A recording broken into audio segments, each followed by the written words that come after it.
Good afternoon বন্ধুরা, চন্দস ফ্যামিলিতে সকলকে অনেক অনেক স্বাগত জানি। আজকে ভিডিওটা এখান থেকে শুরু করছি। সকলে কেমন আছো? আশা করছি ভালো আছো এবং সুস্থ আছো। আমরাও খুব ভালো আছি। আজ খুব ভালো আছি বলাটাও ভুল, আমি তো খুব একটা ভালো নেই, এখনও অসুস্থ আছি। তো আজকে সরি, মাঝে মাঝে এরকম একটু কাশি হচ্ছে, একটু শরীরটা যেহেতু ভালো না কিছুদিন থেকে।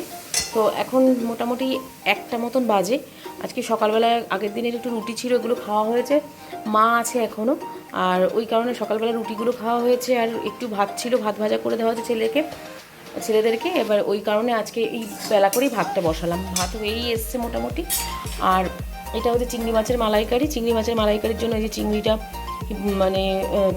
কষিয়ে নিয়েছি, এর মধ্যে পেঁয়াজ আদা রসুন দিয়ে কষিয়ে নিয়েছি ভালোভাবে। আর আলুটা ভেজে আলাদা করে রেখে দিয়েছি। এই যে নারকোলটা বেটে রেখে দিয়েছি, নারকোলটা দিয়েই চিংড়ি মাছের মালাইকারিটা হবে।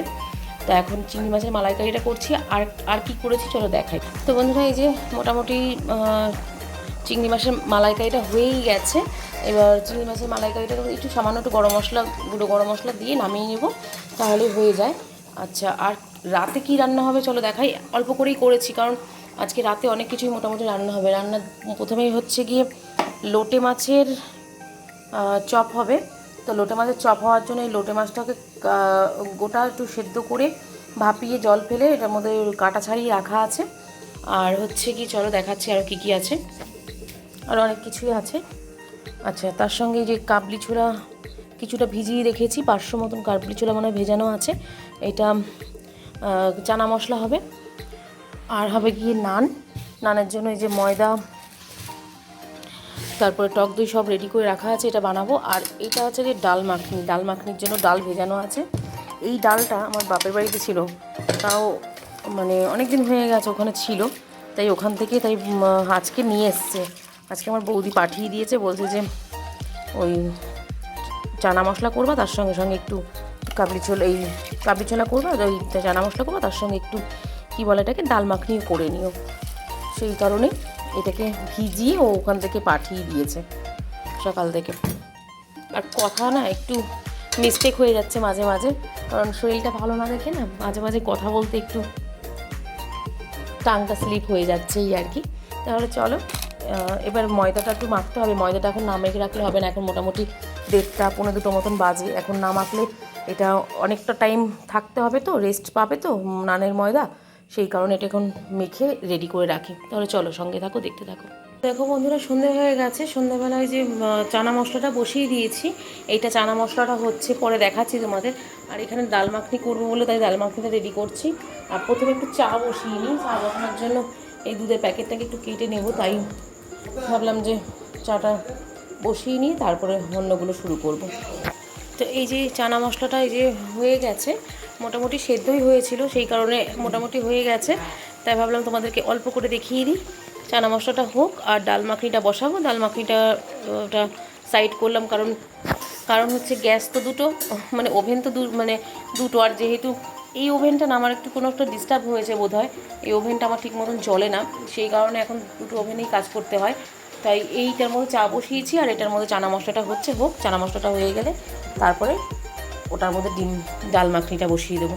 তাহলে চলো সঙ্গে থাকো, দেখতে থাকো। তো এই যে চানা মশলাটা হয়ে গেছে,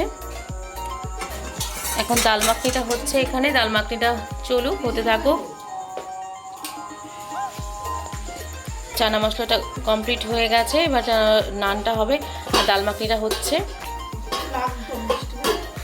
তো বন্ধুরা, এই যে তখন দেখিয়েছিলাম লোটে মাছের চপ বানাবো। তো লোটে মাছের চপের জন্য এই কোটিং করা হয়ে গেছে, দুবার ডবল কোট করেছি। ডবল কোটিং করে এগুলোকে ভাজার জন্য ছেড়ে দিচ্ছি। এটা হয়ে গেলে আর ডাল মাখনিটাও মোটামুটি কমপ্লিট। আর এটা বিস্কুটের গুঁড়োটা ডবল কোট করা হচ্ছে। এই যে এক কোটিং দিয়ে রাখা হয়েছে, আবার আরেক কোটিং দিলেই হয়ে যাবে। তাহলে চলো দেখাই। আর মা এই যে ভাজছে, একটু অন্ধকার আসছে রান্নাঘরটা। আমি তো তোমাদের আগেও বলেছি রান্নাঘরটা আমার একটুখানি আলোটা প্রবলেম আছে। আচ্ছা ঠিক আছে, চলো আবার পরে দেখাচ্ছি। ওই আমার মাইমা এসছে, মাইমা কী এনেছে, কী করলো না করলো সমস্ত কিছু তোমাদেরকে দেখাচ্ছি, চলো। তো এটা ভাজা হচ্ছে হোক। তো এই যে লোটে মাছের চপটা ভাজা হচ্ছে। এবার চলো দেখাই তোমাদেরকে মাইমা কী সব নিয়ে আসলো। মাইমা আমার ওই মাইমার নাতির জন্য কি এনেছে বা কোনটার জন্য কি এনেছে সব চলো দেখাই। তো আমার মাইমা নিয়ে এসছে দাদার ছেলের জন্য, এই যে দেখো একটা ঘোড়া নিয়ে এসছে, এটা গাড়ি। কই নিয়ে আসো মাছটা। আরও অনেক কিছু মোটামুটি খেলনা এনেছে, চলো দেখাই। এই যে এটা আছে একটা মাছের ছিপটা কি একটা এনেছে, মাছ ধরবে বর্ষার সময়। আর কিউব কী কী সব এনেছে। আর আমার জন্য একটা মাইমা সেই কাপের সেট নিয়ে এসেছিলো, এই দেখো এই কাপের সেটটা নিয়ে এসছে। এই কাপের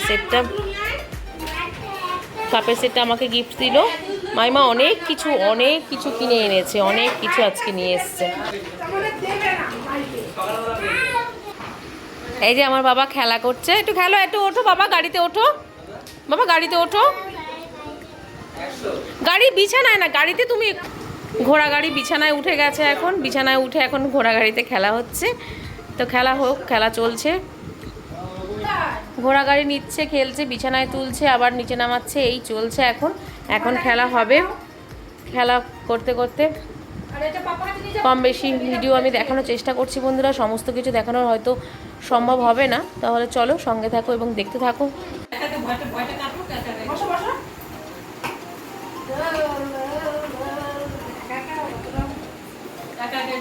কিন্তু ইয়েটা বেঁকে গেছে, কিন্তু যেতে বেঁকে গেছে, কিন্তু পড়ে যেতে পারে।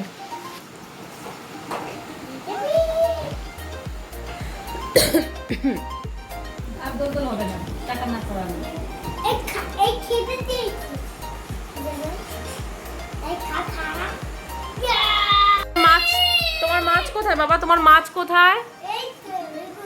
ওইগুলো ওরে বাবারে, মাছ ছিপ কোথায়? মাছের ছিপ এই তিনটেই মাছ, এই তিনটেই মাছ, এই তিনটেই। তাহলে চলো বন্ধুরা, ওরা একটু খেলা করুক আর আমি ততক্ষণ অন্য কাজগুলো সারি। তো বন্ধুরা অনেকক্ষণ পর চলে আসলাম। এখন মোটামুটি রাত হয়ে গেছে, রাত 10:30 মতন বাজে। কারণ সবাই খেয়ে দিয়ে মানে দাদারা চলে গেল, দাদারা তো খেলো না, নিয়ে চলে গেল। মাইমাকেও দিয়ে দিলাম, নিয়ে চলে গেল, নেবে না কিছুতেই, তবু একটু জোর করেই দিলাম। তা এখন এগুলো খাবার দাবারগুলো একটু ফ্রিজে তুলে দিচ্ছি। এই যে কতগুলো মিষ্টি এনেছিল, মিষ্টিও বেঁচে গেছে এতগুলো, মিষ্টিটা ফ্রিজে তুলে দিই, পরে খাওয়া যাবে। আর মানে আজকে তার এত কিছুর মধ্যে খেলো না, আমার ছেলেরাও খেলো না। তো এখন ফ্রিজে সমস্ত কিছুটা একটু তুলে নিই, তাহলে তুলে একদম, কেননা ফ্রিজে না কী হয়, অনেক জিনিসপত্র থাকলে না, এই যে দেখো একদম জায়গা থাকে না, সেই কারণেই বাধ্য হয়ে কী হয়, একটু গুছিয়ে জিনিসগুলোকে ভরতে হয়। এখন ফ্রিজে গুছিয়ে জিনিসগুলোকে ভরে দিই। আর বন্ধুরা তাহলে ভিডিওটা আজকের মতন এতটুকুই। ভিডিওটা আজকে এখানেই শেষ করছি। ব্লগটি কেমন লাগলো অবশ্যই কমেন্টে জানাতে ভুলবে না। আর ভিডিওটি ভালো লাগলে অবশ্যই একটা লাইক করে আমাকে সাপোর্ট করো।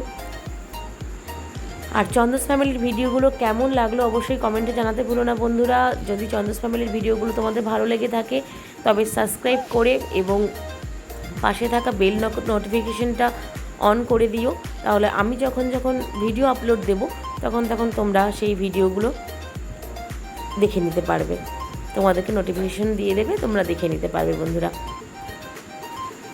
তাহলে আজকের মতন এতটুকুই। সকলে খুব ভালো থেকো, সুস্থ থেকো, সাবধানে থেকো। আবার নেক্সট ভিডিওতে দেখা হচ্ছে। আজকের মতন সকলকে গুড নাইট, শুভরাত্রি, সকলকে টাটা, বাই বাই।